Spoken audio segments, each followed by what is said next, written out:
Emotional and ఒక movie ఎలా ఉండాలో అలా ఉంది. ప్రభాస్ అన్న ఎంట్రీ లెవెల్ నుంచి ఎంట్రీ దగ్గర నుంచి ఎగ్జిట్ వరకు మొత్తం గూస్ బంప్స్ అయితే మనం యాక్సెప్ట్ చేయొచ్చు సినిమాలో. అండ్ ఫ్యామిలీతో అందరితో ఫ్రెండ్స్ అండ్ ఫ్యామిలీస్ పిల్లలతో అందరితో వచ్చి సినిమా చూడొచ్చు. అండ్ సినిమా కోసం జూన్ 27 కోసం వెయిటింగ్, అంత సినిమా కోసం వెయిటింగ్. అండ్ సినిమా రోజు మాత్రం మామూలుగా ఉండదు. Thank you bro. ఈ ఫ్యామిలీతో అందరు చూడొచ్చు, బడ్జెట్ ఇదే మంచిగా ఉంటుంది అంతా.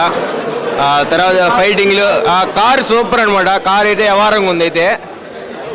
ఇంకేం చెప్పు, ఫైట్ సీన్స్, కార్ సీన్స్ అన్నీ బాగున్నాయి. నెక్స్ట్ బ్లాక్ బస్టర్ అంటే ఇదే. నెక్స్ట్ మూవీ కోసం వెయిటింగ్ జూన్ 27. చాలా బాగుంది అసలు. ప్రభాస్ రెబల్ స్టార్ రేంజ్లో ఉంది.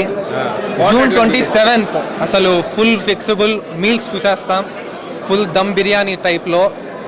అండ్ ట్రైలర్ అయితే ఎక్సలెంట్ లెవెల్లో ఉంది. లాస్ట్లో కమల్ హాసన్ లుక్ అనేది చాలా డిఫరెంట్గా ఉంది. అంటే ఇంతవరకు మనం కమల్ హాసన్ ఆ లుక్లో మనం చూడలేదు.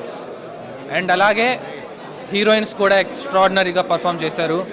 అండ్ స్టోరీ కూడా కొత్తది, ఒక అవెంజర్స్ రేంజ్లో వెళ్ళిపోతుంది అనుకుంటున్నాను. అండ్ రీసెంట్గా బుజ్జి గ్లిమ్స్ కూడా చాలా పాపులర్ అండ్ ట్రెండ్లో ఉంది. అలాగే 27న సక్సెస్లో చూడాలనుకుంటున్నాను.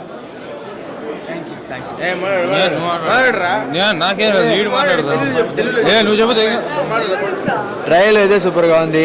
ప్రభాస్ అనే యాక్టింగ్ అయితే అసలు అదిరిపోయింది, ఇంకా చెప్పాల్సిన పని లేదు. నార్మల్గా సలార్ 2 సలార్ 1 వచ్చింది, అదైతే బ్లాక్ బస్టర్ హిట్ అయింది. అది మారే కల్కి కూడా సూపర్ డూపర్ హిట్ అవుతుంది అంతే.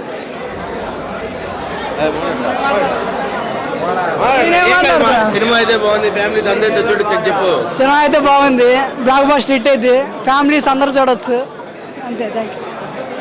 చెప్తారా?